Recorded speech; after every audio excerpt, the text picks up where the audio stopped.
Drew, this time I put down the Xbox controller, and I'm full of guilt.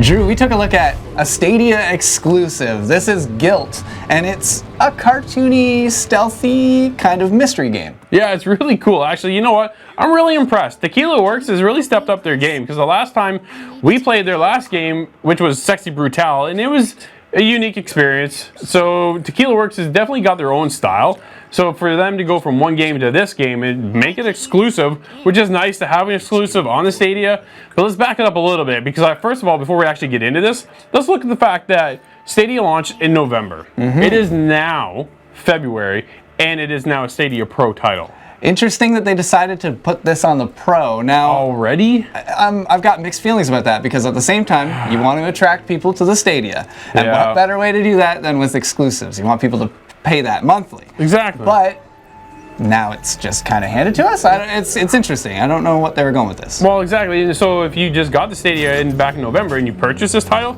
and now you saw it already just come, wouldn't you be just a little furious? Oh, yes. Right? Now, let's get back into the game, because honestly, this game is awesome. Yeah. Dude, I'm really impressed on how Tequila handled this game, because I was really shocked. I wasn't expecting all that much. I was kind of expecting like a tier A, like a double A sort of title, and I feel I got to step up from that double A, but not quite the triple A experience. Yeah, I wasn't sure if it was going to be a very long game, a very big long. experience. It's super long. And the style, from what we saw in the trailer and stuff like that, was very mysterious, kind of like a Pixar, kind of a Monsters, Inc. style of kind of like a Nightmare Before Christmas. Yeah, that's pretty accurate. Right? But I jumped in, and I'm impressed with this, even though it's kind of cartoony, which is not my first choice. No, but mine. I like it doesn't bother me at all. So the style of this game is really a standout, and then the gameplay follows along with that pretty well. Yes. You play as like this little girl in these kind of nightmarish alternate locations to what would be in the real world, seemingly. You know, you go through a school, but it's not quite right. Yeah, it's got a lot of dark alleys and turns and these creatures in there, and you're looking for this little girl named Emily. And honestly, you see her and then she's gone, and then you see her and then she's gone again, and then you can hear her screaming in the next room. Man, this game really gets to the point where it's like, you really creeped me out a lot further than what I anticipated when I started the game. It goes from one cute level into all of a sudden this dark, twisted, like morbid sense of a game that I wasn't really expecting. It's kind of, I think they're kind of showing us the perspective of this little girl as you're running around, because things are kind of a little cutesy, but then the scary things really go off the rails, and then there's jump scares and things that you wouldn't expect in this game just by the look of it that were really exciting for me. I'm a big horror fan, so when it actually got me, or when it was creepy enough that it, you know, they build these cool worlds, these cool creatures and stuff like that, and they all look really interesting, and it drew me in. I love the character design of the creatures. I thought they were flipping cool. My favorite one though is the crow, the one that disappears and like comes back again. Yeah. Disappears and comes, like vanishes, but he pops over somewhere else and he walks.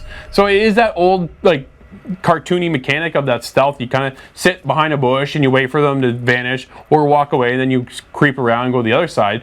But when you get busted, man, they come screaming right at you. Yeah. Whew, and then there is a combat to it. It's not just a stealth game. You don't just get busted and you have to restart. It's, you have to run and panic, or maybe you can't run and you just have to fight them. You get a flashlight, and you can kind of fight back with that. You get a couple different abilities with it, but you're very limited. You want to sneak through this game, and it rewards you for doing that. Yes. I gave it to Emily a long time ago.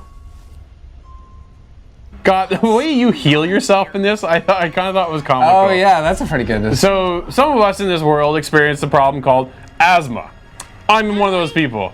So in this game, you actually heal yourself by inhaling your puffer, which I thought was priceless. So I kind of giggled the minute I saw that, and she just inhaled her puffer, and there's her health going back. I thought that was a funny little touch. And you find this thing everywhere. So you do feel the punishment of those creatures coming at you. But at the same time, you're pretty easily to heal yourself back up. They do add enough scattered throughout the world. I like the puffer idea because it kind of, again, I think it's showing you her perspective. She gets too scared to work it up. These monsters are too much. The inhaler is what you need. That sets everything straight. You're okay now. And I really like that. In addition to that, they have collectibles strewn throughout the map too. So there is reward for looking around and poking through these corners.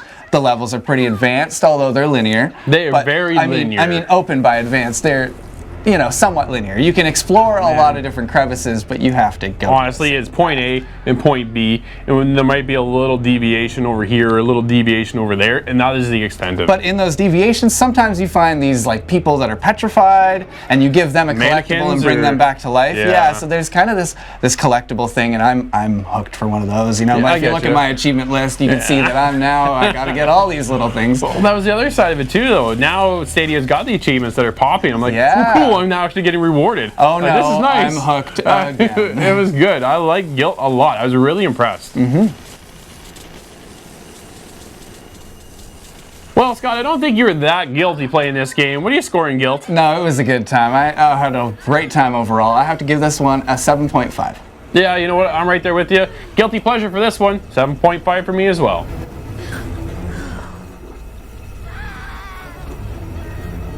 Gylt is cutesy but dark, stealthy but action-filled, and has a story that's worth seeing through.